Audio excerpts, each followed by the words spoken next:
In this video, we want to take a quick look at some of the more advanced settings that you can use to control your email program.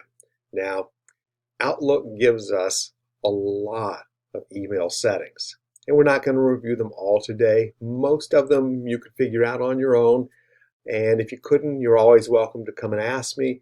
I just want to review a few of the ones that you should take a look at because I think it will help you be more efficient with your email. Now, before we jump into that, I want to look at a couple of things here on the screen because this will come back in just a moment.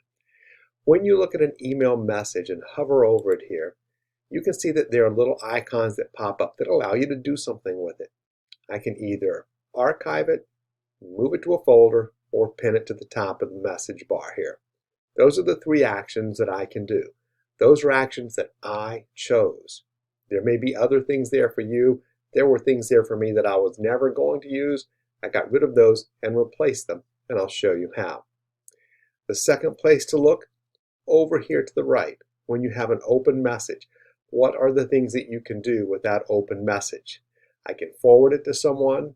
I could reply all. I can reply. I can give it a thumbs up back to the sender, or I can connect it to my task manager. There were other things there in the beginning. I changed them. Lastly, when I compose a new message, across the bottom, these icons right here, attach something, insert a picture, insert an emoji, or look at my formatting options. That's what brings up this top bar right here. Those are the ones that I've put at the bottom. I'm going to show you how to control all of those as we take a look at settings. So let's come up to the settings in the upper right corner, open that side panel. We have already reviewed the settings here, so let's go right into all Outlook settings. And so when we look at mail and we look at layout, we are mostly looking at the things that we just saw in that smaller pop-out panel, so we don't really need to pay much attention to this. We're going to jump to compose and reply. We have already talked about email signatures, so we can skip over that. I want you to scroll further down and pay attention to a few other things. Some people ask me, how do you see the blind carbon copy option? And this is where you can turn that on so that it's always an option for you. What is your default response when you reply? It should be reply and not reply all. When someone includes a link, do you want to see a little preview of that link, a hyperlink? You can check that option. When you send an email, you have an option down in the bottom of the screen to undo that send, bring it back to your inbox so that you can make a change and then send it again. How long do you want to have that opportunity to undo a message that you just sent? You can use this slider bar to change that. I've got mine at the maximum because I want a maximum amount of time, 10 seconds, to change my mind. The rest of those you can turn on or off based on whether it's of interest to you. They're pretty self-explanatory. I'm going to skip all the way down to junk email because these others are either self-explanatory or it's rules, which we're going to do a separate video on. Junk email. I want you to know that you can block things that are bugging you and add things that may be getting sent to your junk mail by mistake.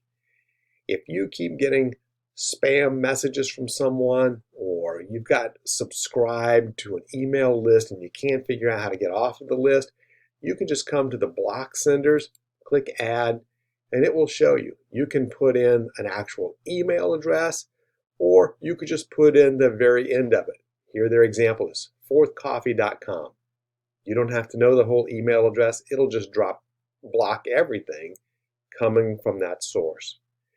You can also create a safe senders domain.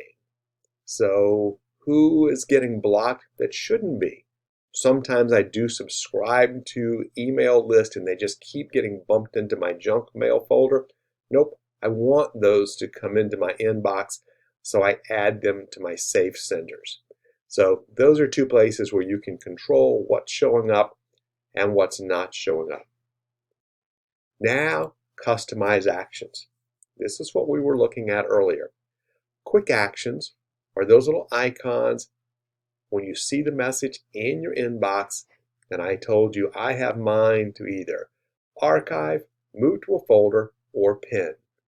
You can add other options there if you want. You can turn those off so that nothing shows except for archive if that's the only option you want. You get to pick and choose what options are available to you. Pick the ones that you use a lot. When you're sending a new message over to the side, what's available to you as a command? Mine was forward, reply all, reply, the thumbs up, and the attachment to Asana, which is my task manager. But you can see there are lots of options that you can add. I believe there is a limit, so you can't add all of these, but you can add a bunch so that you can have a direct link to print something, or a direct link to mark it as junk mail, or lots of different options. Again, think about what you do most often when you have a message open and pick those actions so that you have a one-click way to take care of that. Finally, that toolbar down at the bottom where I'm composing my email, I choose to have attachments, insert pictures, insert emojis, and show my formatting toolbar. You may want to choose others, or you may want to turn some of these off because you don't need them. You're setting it so that it works for you. Now we're going to skip all the way down. The last one I really want to draw your attention to is automatic replies. Anytime you're not going to be at your desk, whether it's for a day or for a week or a shutdown period, a vacation, please use your automatic replies. Otherwise, people are sending you a message, waiting anxiously for you to respond, and you're not even there. So turn this on and off to help other people know when to expect a response from you. Once you turn it on, you can choose the amount of time that you want it to start. So I can set it up ahead of time if I know I'm going to take days off next week. I can pick the times that those things are going to be sent. You've got your hourly setting, your day setting, so I can start it at 6 in the morning of my first day off and go until midnight of my last day off. And then put a message down here that tells people I'm away from my office for those period of time. I will get back to you when I return. Maybe you want to give them an optional place to write to. If you need help, contact this person and give them their email address. You may even want to tell folks that you're away from your desk and that you will be checking mail periodically, but just not on a regular basis. You choose what you're going to put there, but this is how you help people know what to expect from you. Now, pay attention to the fact that this is for inside your organization. So for us, this is for correct.org. This is what those people will get. If someone outside sends a message to you, a family member, a parent, an LEA, or someone else, do you want to send messages to those folks as well? That's a separate checkbox. Make sure you turn that on and put in the message that you want to have there.